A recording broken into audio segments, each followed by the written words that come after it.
হিমালয় থেকে নেমে আসা অসংখ্য নদীর অববাহিকায় সৃষ্টি হয়েছে বাংলাদেশের। এসব নদী ও বঙ্গোপসাগরের জলধারা থেকে বাংলাদেশকে বরাবরই কিছু অতিরিক্ত সুবিধা দিয়ে আসছে।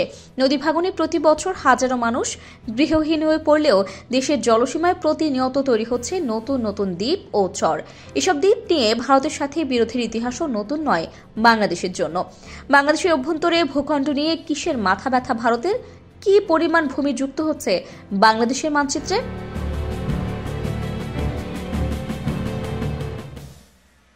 বাংলাদেশের চর ও দ্বীপ নিয়ে ভারতের বিরোধ শুরু হয় স্বাধীনতার পর থেকেই। 1970 সালে প্রলয়ঙ্কারী ঘূর্ণিঝড় সাইক্লোন ভোলার মধ্য দিয়ে উৎপত্তি হয় দক্ষিণ তালপট্টি দ্বীপের। সাতক্ষীরা জেলার অদূরে জেগে ওঠা এই চরকে শুরু থেকেই নিজেদের দাবি করে আসছে ভারত। এর তলদেশে বিপুল পরিমাণ গ্যাস ও কয়লা থাকার সম্ভাবনার জন্যই ভারতের এত আগ্রহ ছিল বলে ধারণা বিশেষজ্ঞদের। 1981 সালে দক্ষিণ তালপট্টির মালিকানার দাবি করে সেখানে যুদ্ধজাহাজ পাঠায় ভারত। এতে চুপ করে বসে থাকেনি বাংলাদেশও। তৎকালীন রাষ্ট্রপতি মেজর জিয়াউর রহমান তৎক্ষণাৎ কোস্টগার্ডের গানবোট প্রেরণ করে পিছু হটান ভারতীয় সেনাদের।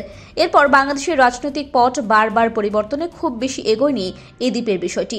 এরই মাঝে 2000 সালের পর থেকে ধীরে ধীরে ডুবে যেতে থাকে দক্ষিণ তালপট্টি দ্বীপ। ফলে অবসান হয় ভারতের সাথে বিরোধেরও। তবে 2014 সালে আন্তর্জাতিক আদালতের সমুদ্র সীমা নিষ্পত্তির রায় দেয়া হয়, যেখানে 25,000 বর্গ কিলোমিটার সামুদ্রিক অঞ্চলে প্রায় 19,000 বর্গ কিলোমিটার সীমানার মালিকানা পায় বাংলাদেশ। দক্ষিণ তালপট্টি প্রকৃতির গর্ভে হারিয়ে গেলেও প্রকৃতির দুহাত ভরে দান করে যাচ্ছে বাংলাদেশকে। হিমালয় থেকে তীব্র বেগে নেমে আসা স্রোতধারার গতিবেগ বাংলাদেশের সমতল এলাকায় এসে অনেকটাই কমে যায়। ফলে এই স্রোতের সাথে আসা পলিমাটি জমা হয়ে চর তৈরি করে বাংলাদেশের নদী বা সাগরের বুকে। এসব চরের মধ্যে বেশ কয়েকটির আয়তন এতই বিশাল যে সেখানে সারা বছর কৃষিকাজ ও বসবাস করতে পারে স্থানীয় জনগণ। এদের মাঝে নোয়াখালীর হাতিয়া ও সুবর্ণচর, ভোলার চর কুকরিমুকরি এ মনপুরা বিশেষভাবে উল্লেখযোগ্য। সরকারি হিসাব মতে গত 50 বছরে জেগে ওঠা সবগুলো চর মিলে বাংলাদেশের আয়তন বাড়িয়েছে প্রায় 2000 বর্গ কিলোমিটার, যে আয়তন ভারতের ত্রিপুরা রাজ্যের প্রায় দ্বিগুণ।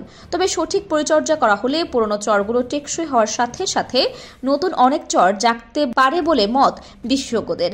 চরগুলোকে ঘিরে বাঁধ নির্মাণ এবং বসবাস ও ফসল উৎপাদনের পরিবেশ তৈরি করে দেয়া এখন সময়ের দাবি।